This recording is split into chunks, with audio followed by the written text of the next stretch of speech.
Hello மக்களே, welcome my channel. நீங்கள் இந்த சேனலை பார்த்து நீங்கள் சப்போர்ட் பண்ணி கொண்டு வர்ற ஒவ்வொன்றுக்காக உங்களுக்கு நன்றி செலுத்துகிறேன். நான் நினைக்கவே இல்லை இவ்வளோ தூரம் நான் ரீச் ஆவேன்ட்டு. ஒவ்வொரு தரம் பார்க்குற ஒவ்வொரு தரம் ரொம்ப என்னை சப்போர்ட் பண்ணி நல்லா என்கரேஜ் பண்ணுறீங்க. என்ன அதுக்கு முதலாவது உங்களுக்கு நன்றிகளை தெரிவித்துக் கொள்கிறேன். இன்னும் நீங்கள் சப்போர்ட் பண்ணி நீங்கள் இன்னும் என்ன நீங்கள் அடுத்த லெவலுக்கு கொண்டு போகணும். இன்னும் நீங்கள் என்ன லைக் பண்ணணும், ஷேர் பண்ணணும், மற்றவர்களுக்கு இந்த வீடியோவை நீங்கள் ஷேர் பண்ணி விடுங்க, என்னை சப்போர்ட் பண்ணுங்கள். இன்னும் நான் அடுத்தடுத்து நான் சூப்பர் வீடியோவை நான் போடுறேன். இப்போ ஒரு ஸ்பெஷலான ஒரு வீடியோ, வித்தியாசமான ஒரு வீடியோ ஒன்று காட்ட போகிறேன். என்ன மாதிரி என்ன குவைத் சோறு செய்ய போகிறேன். குவைத்தில் அது ஒரு பிரியாணி மாதிரி. இது குவைத் சோறு, குவைத்தில் அது பிரியாணி மாதிரி. நீங்கள் அதை வந்து பார்த்து நீங்கள் கற்றுக்கொள்ளுங்க. வாங்க நாங்கள் வீடியோக்குள்ளே போகலாம். குவைத் சோறு செய்கிறதுக்கு என்ன ரெடி பண்ணணும், என்ன நான் செய்து வச்சுருக்கிறேன்றதை நான் உங்களுக்கு இப்போ காட்ட போகிறேன். வாங்க வீடியோக்குள்ளே போகலாம். இப்போ என்னண்டா, முதலாவது நீங்கள் செய்கிறதுக்கு முதல் நீங்கள் ரைஸை கழுவிடணும். எல்லாம் நீங்கள் செய்கிறதுக்கு முதல் ரைஸை கழுவி வச்சிடணும். பேருந்து பார்த்தா இப்போ நான் சிக்கன் வெட்டி வச்சுருக்கிறேன். சிக்கன் ரெடியாக வெட்டி வச்சுருக்கேன். 1 கிலோவுக்கு தான் நான் செய்ய போகிறேன். அதுக்கு சிக்கன் வெட்டி வச்சுருக்கிறேன். ஓனியனை வந்து இந்த மாதிரி நீங்கள் வெட்டணும். ஒரு 3 ஓனியன் நீங்கள் வெட்டி, ஒரு மீடியமான ஓனியன் 3 ஓனியன். இது வந்து ஒரு 3 தக்காளி பழம் இந்த மாதிரி சைஸில் நீங்கள் வெட்டி வைக்கணும். இதுக்கு வந்து இந்த சாப்பாட்டுக்கு வந்து மெயின் என்னன்னு சொன்னால் கார்லிக் தான். கார்லிக் வந்து ஒரு பெரிய 2 கார்லிக் எடுத்து இந்த மாதிரி சாப் பண்ணி வைக்கணும், கட் பண்ணி நல்லா வைக்கணும். அது கார்லிக் தான் இந்த சாப்பாட்டுக்கு உண்மையிலே டேஸ்ட்டை கொடுக்க போகுது. அதுக்கு பிறகு வந்து இந்த பெப்பர் ரெட் அண்ட் க்ரீன் எடுத்து வச்சிருக்கிறேன். 2 பெப்பர், ஒரு மீடியம் சைஸில் 2 பெப்பர் எடுத்து வச்சிருக்கிறேன். அது 2 பெப்பர், ஃபுல் பெப்பர் 2 வச்சிருக்கிறேன். அதுக்கு தேவை இதை நாங்கள் பட்டர் போட்டு தான் நாங்கள் வந்து குவைத் சோறு செய்ய போகிறோம். பட்டரில் தான் செய்கிறது. அதுக்கு பட்டர் எடுத்து வச்சிருக்கிறேன் 2 டீஸ்பூன். அதுக்கு தேவையான அளவுக்கு உப்பு. இது என்னென்னு சொன்னால், இதுக்கு வந்து நாங்கள் எங்களோட ஊரில் செய்கிற மாதிரி இதுக்கு வந்து கறி பவுடர் ஒன்றும் போடுறது இல்லை. இதுதான் அதுக்கு ஸ்பைசஸ் இதுதான். இதுக்கு தேவையான சின்ன ஜீரகம், பட்டை, பெருஞ்சீரகம், மிளகு, ஏலக்காய், கிராம்பு இதெல்லாம் வந்து ஒவ்வொரு டீஸ்பூன் போடணும். அந்த சின்ன ஜீரகம், பெருஞ்சீரகம் இது வந்து ஒரு 10 ஏலக்காய், கிராம்பு போடலாம். மிளகும் ஒரு 10 மிளகு போடலாம். அவ்வளோதான். இவ்வளோதான் நாங்கள் இப்போ செய்ய போகிறோம். குவைத் சோறுக்குள்ளான இன்க்ரீடியன்ஸ் இதில் கிடக்குது. இனி வாங்க நாங்கள் எப்படி செய்கிறோன்றதை நான் உங்களுக்கு காட்டுறேன்.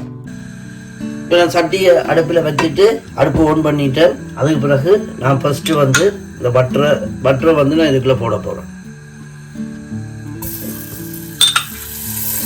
இந்த பட்டர் பாருங்க, இப்படி நல்லா இது இப்படி கொஞ்சம் மெல்ட் ஆகி கொண்டு வரைக்குள்ள நீங்கள் வெட்டி வச்ச ஓனியனை இதுக்குள்ள போட வேண்டும்.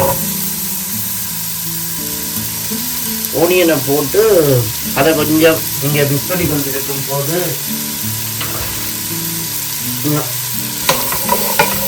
ஒரு 5 மினிட்ஸ் நீங்கள் இப்படியே போட்டு இந்த பட்டர்லேயே அதை நீங்கள் வேணும். இப்போ பாருங்கள், 5 நிமிஷமாக நல்லா குக் ஆகி கொண்டு வருது. கோல்டன் ப்ரௌனுக்கு வர தேவையில்லை, அரைவாசி குக் பண்ணால் ஓகே. அதுக்குள்ளே நாங்கள் வந்து இப்போ வெட்டி வச்ச தக்காளி பழத்தை போட போகிறோம்.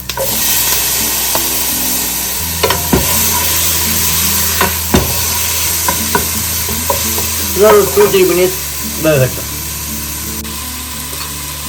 நான் வெட்டி வச்சிருக்கிற இந்த மிளகாய், பெப்பர் அதெல்லாம் போடுவேன். போட்டுட்டு இதையும் நல்லா நாங்கள் மிக்ஸ் பண்ணிக்கொண்டு நல்லா மிக்ஸ் பண்ணி கொண்டு இருக்கும்போது நான் வெட்டி வச்ச இந்த கார்லிக்கு நான் இதோட அப்படி போடுறேன். இந்த சாப்பாட்டுக்கு மெயினே கார்லிக் தான். கார்லிக் தான் அது அவ்வளோ டேஸ்ட்டை கொடுக்க போகும். கார்லிக்கை போட்ட உடனே அவ்வளவு பெரிய மனமாக இருக்குது. இதில் நிற்கவே முடியாது, அவ்வளோ டேஸ்ட்டு. இந்த வெங்காயம், தக்காளி பழம், இந்த பெப்பர் இதெல்லாம் சேர்ந்து கார்லிக்கோட மிக்ஸ் ஆகி வரும்போது அவ்வளோ ஒரு மனமாக இருக்குது. இதில் அவ்வளவு நல்ல ஒரு சாப்பிட்ற மாதிரி அவ்வளோ மனம் வருது.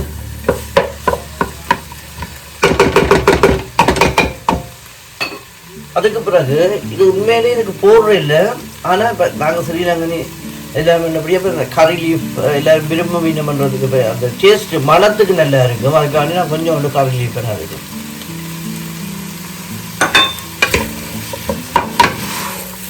இப்படி ஒரு 1 மினிட் இப்படியே குக்காயின பிறகு அதுக்கு பிறகு நாங்கள் என்ன பண்ணணும்னு சொன்னால் ஒரு 1 மினிட் பிறகு இந்த சிக்கன் நாங்கள் வெட்டி வச்சுருக்கிற சிக்கன் இருக்குது, அதை நாங்கள் எடுத்து இப்போ நாங்கள் இதுக்குள்ளே போட்டு இதையும் சேர்த்து மிக்ஸ் பண்ண போகிறோம்.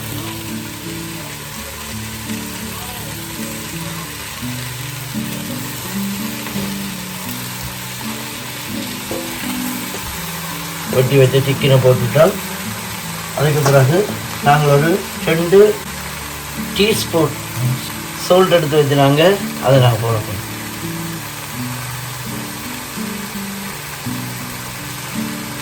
இதுக்கு உண்மையிலே மஞ்சள் போடுறது இல்லை, ஆனால் நான் அந்த கெட்ட வாசங்கள் வராமல் இருக்கிறதுக்காண்டி ஒரு 1/4 ஸ்பூன் டீஸ்பூனில் ஒரு 1/4 ஸ்பூன் மஞ்சள் பவுடரை நான் இதில் போடணும். ஓகே, அவ்வளோ. இது இப்படி ஒரு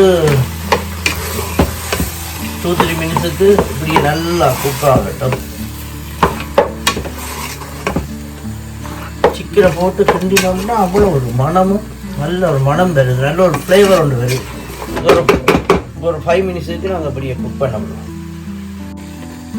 இதெல்லாம் போட்டு ஒரு 2 நிமிஷம் இருக்குது. பார்த்தீங்களா அவ்வளோ கலர்ஃபுல்லாக சூப்பராக இருக்குன்னு பாருங்க. அந்த மாதிரி தனியாக வந்துருக்கு, நல்லா இருக்குது பார்க்க. இது இன்னும் கொஞ்சம் நேரம் வேகணும். இன்னொரு 2-3 மினிட்ஸுக்கு கொஞ்சம் மூடி போட்டு ஒரு 2-3 மினிட்ஸ் அளவு. ஓகே, எவ்வளோ நல்லா கொதிச்சு கொண்டு வருதுண்டு. இப்போ இதுதான் நல்ல கணக்கான பருவம். நல்ல இதில் நிற்கவே முடியலை, அவ்வளவு மனம், அவ்வளோ இதாக இருக்குது. அடுத்தபடியாக நாங்கள் இதுக்குள்ள நாங்கள் களி வச்சோமேலோ முதல் அந்த ரைஸை நாங்கள் இதுக்குள்ள கொட்ட போகிறோம்.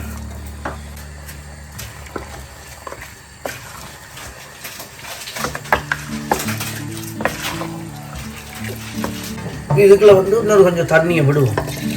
இந்த குளத்து தண்ணியை விட்டுட்டு இது ஒரு 10 மினிட்ஸுக்கு நாங்கள் குக் பண்ணுவோம். நல்லா அந்த கிளறி போட்டு அப்புறம் ஒரு உப்பு டேஸ்ட் பார்த்துருவோம்.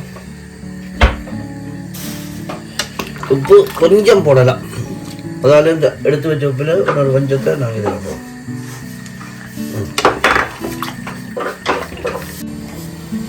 இப்போ நான் எடுத்து வச்சேன் அந்த ஸ்பைசஸ் எல்லாம். இதுதான் இந்த இதுக்கு நல்ல ஒரு டேஸ்ட்டை கொடுக்க போகுது. அது குவைட் ஒரு அவிஞ்சு ஒன்று கேட்குறது. நாங்கள் இதை இப்படி ஃப்ரை பேனில் போட்டு ஒரு 2-3 மினிட்ஸுக்கு நாங்கள் இதை மிக்ஸ் பண்ணி போட்டு இப்போ பார்த்தீங்களா இப்படி நறுவல் புருவலாக அரைச்சி போட்டு இப்போ இந்த வெந்து கொண்டு இருக்கிற இதுக்குள்ளே இதுதான் அந்த சாப்பாட்டோட குறைப்பதுகள் எல்லாம். நாங்கள் தூள் போடுறதுக்கு பதிலாக அவையில் இதுதான் போடுவேன். வெந்து கொண்டிருக்கிற கோய்ச்சோறு எப்படி இருக்குன்னு பார்ப்போம். சூப்பராக அந்த மாதிரி வந்துடுச்சு. ஆனால் இந்த கோய்ச்சோறு எப்படின்னு சொன்னால் இது பிரியாணி மாதிரி இருக்காது, கொஞ்சம் குளியலாக தான் இருக்கும். ஆனால் நல்ல டேஸ்டாக. ஓகே மக்களே, கோய்ச்சோறு ரெடி. குவைச்சோறு நாங்கள் செய்தனாங்க தானே, அது தொட்டுக்கிட்டு சாப்பிட்றதுக்குரிய. இப்போ பிரியாணி செய்தால் ரைத்தா செய்வோம். இது ரைத்தா மாதிரி இது ஒரு வித்தியாசமாக இருக்கும். நான் எப்படி செய்ய இந்த விளம் போடணும். ஒரு டொமாட்டோ, ஓனியன், ஒரு 4 காஞ்ச சில்லி, இவ்வளோ கார்லிக் போட்டுட்டு தேவையான அளவுக்கு உப்பு, தேவையான அளவுக்கு லெமனும் கொஞ்சோண்டு விட்டு தண்ணி ஒன்றும் போடுறதில்ல, இப்படியே போட்டு மிக்சியில் அடிக்கிறோம். பார்த்தீங்களா இந்த மாதிரி நீங்கள் அடித்து போட்டு நீங்கள் சாப்பிடும்போது உங்களுக்கு தேவையான அளவுக்கு நீங்கள் எடுத்து போட்டு இதை மிக்ஸ் பண்ணி சாப்பிட்டீங்கன்னா நல்ல டேஸ்டாகவும் இருக்கும். இன்னும் நல்ல ஒரு வித்தியாசமான ஒரு டேஸ்ட்டாக இருக்கும். இப்போ கோய்ச்சோறு செய்தாச்சு.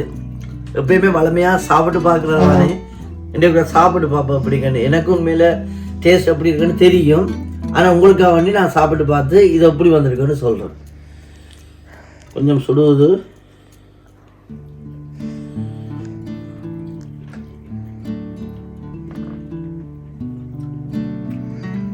எல்லாம் கரெக்டாக இருக்கு. உப்பு, டேஸ்ட் வேற லெவல். எல்லாமே சிக்கன் எல்லாமே சூப்பராக அவிஞ்சிருக்கு. நல்லா சுட சாப்பிடும் போது அவ்வளோ டேஸ்டாக இருக்கு. மக்களே, நீங்கள் ஒவ்வொருத்தரும் இதை நீங்கள் செய்து பாருங்க. ஒரு டிஃப்ரெண்ட் டேஸ்ட்டு டிஃப்ரெண்ட்டாக இருக்குது. வெங்கட சாப்பாட்டை விட அப்படியே மிளகாய்த்தூள் ஒன்றும் இல்லாமல் அந்த பைசஸை போட்டு செய்தது நீங்கள் செய்து பாருங்க, செய்து பார்த்துட்டு எப்படி வந்திருக்குன்னு எனக்கு கமெண்ட் பண்ணுங்க. நன்றி மக்களே, இன்னொரு வீடியோவில் உங்களை சந்திக்கலாம். பாய் பாய்.